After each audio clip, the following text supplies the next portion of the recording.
Det var i året 1353, og det var en mørk og stormfuld aften. En kongedatter var født.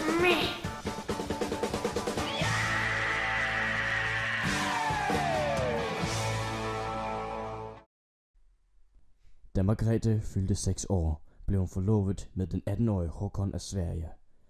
4 år efter blev brylluppet holdt, og Margrethe flyttede til Norge med sin mand. Jeg erklærer hermed for rette ægte folk at være.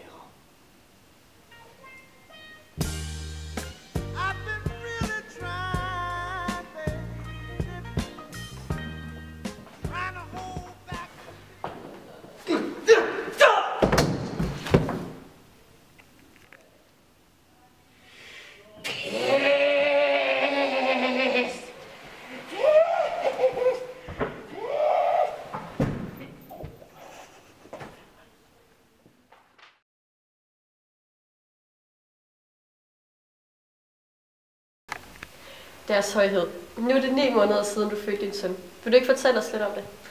Jo, altså, sådan en barnfødsel er også noget brutalt noget, og Håkon skreg, helvedes til, og Jorden skreg, og Olof skreg også, og ja, min smøgning gik også ud, og hvad er det for noget, altså? Altså, nu skal jeg også tænke, prøv lige at se, hvor sød han er. Prøv at se, hvor sød han er. Se ham. Ja, er vi færdige? Ja, det er vi vel. For helvede, hvor er det.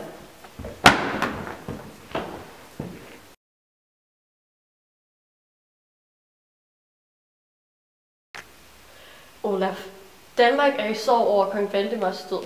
Vil du fortælle os, hvad der kommer til at ske nu? Ja, min bedstefar, han er død, så de siger, jeg skal være kongen. Men dronning Margrethe, det her kommer ikke til at foregå helt normalt, fordi Olaf er så ung. Vil du fortælle os, hvordan det kommer til at foregå? Ja, altså, Olaf her, han bliver sat ind som officiel konge over Danmark. Og så mig og Håkon, vi står som hans formyndere. Også Olaf. Ja. Vi er dødsdømte. Hvordan har du det med, at din søn er blevet konge i Danmark? Det er da fint nok, altså. Han er jo min dreng, så må sige. Er du ikke bange for, at han får mere succes, end du gør? Ej, det tror jeg ikke. Det tror jeg ikke.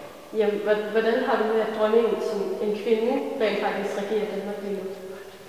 Så hold du. Det synes jeg ikke, det er i orden, det der. Det er en kvinde. Kvinden, de skal ikke være til for at være dronning. Eller kongen overhovedet. De skal ikke regere noget land. Det kan de ikke finde ud af. Det gider jeg ikke. Hvad er det for noget pis? Du skal ikke stå og sige sådan noget til mig. Jeg har ikke lyst. Jeg vil ikke mere.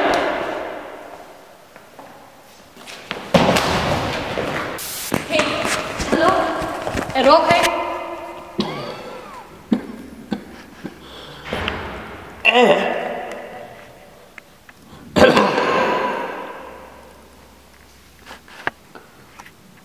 Jeg tror, han er død.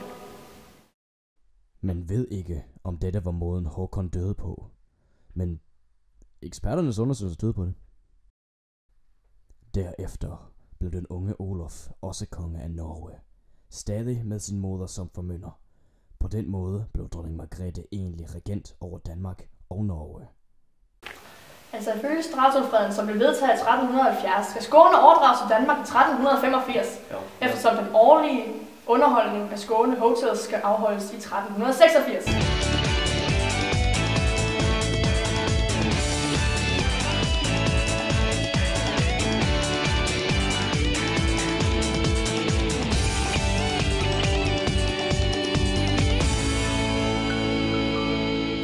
Jamen, det kan ikke lade sig gøre, eller? Selvom magasintekter gør, det er uundværligt for det svenske konge, ja. For helvede!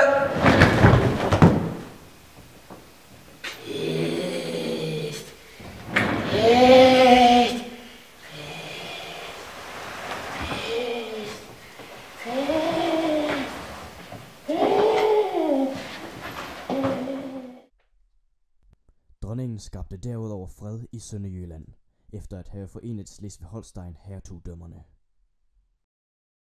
I 1387 var den unge kong Olaf kommet i dårligt selskab. Han blandede sig med rigets fattige drenge, der lå i stride med hinanden hele tiden. En sensommeraften på Falsterbro Slot sad Olaf og sendte brevduer til sin biatch. Uheldigvis var denne unge pige også den udkårne for Olafs rival. Kære Kælling,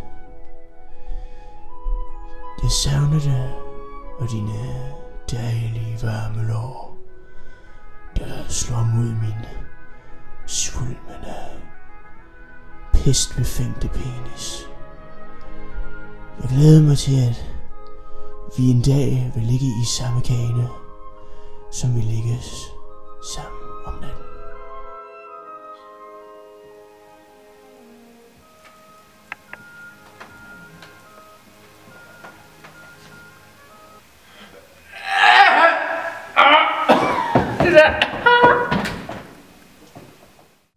Det er i dag stadig uvist, hvordan Olaf døde. Men det er da eksperternes vurdering. Så, ja.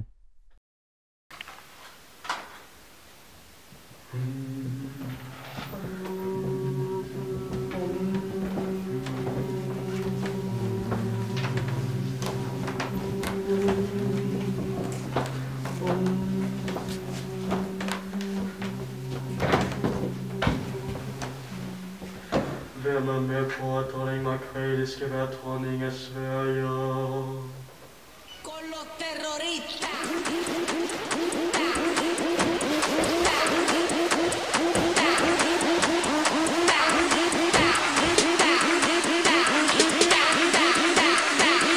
Det vil holde i kæft.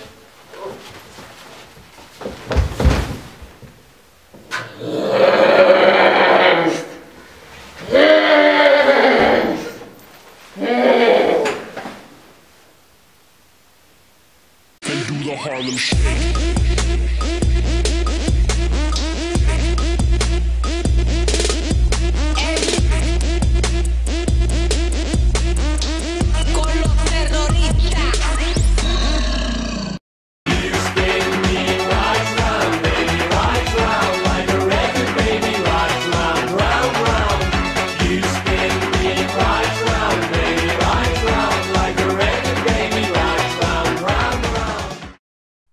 I 1397 oprettede dronning Margrethe Kalmarunionen.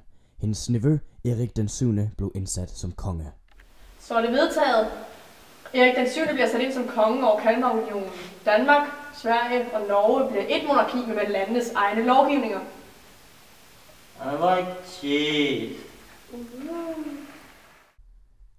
De fjolser.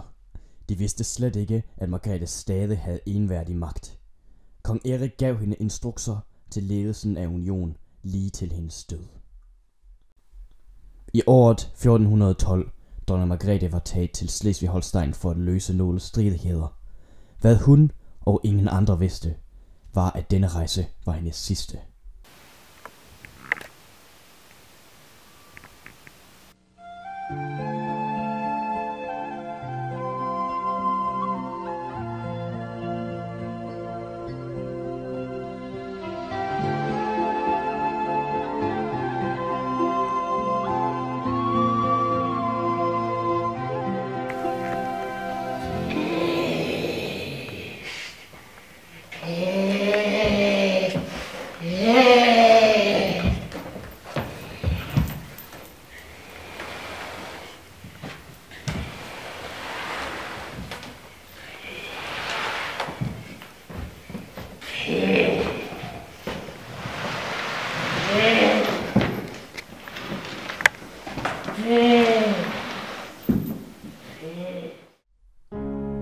Dronningen var død.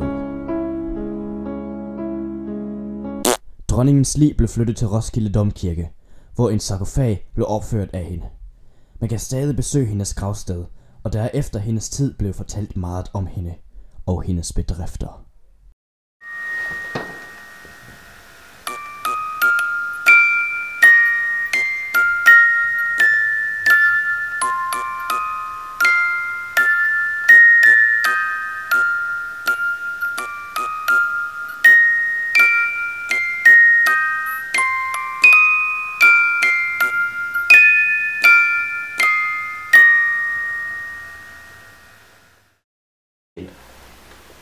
Shake!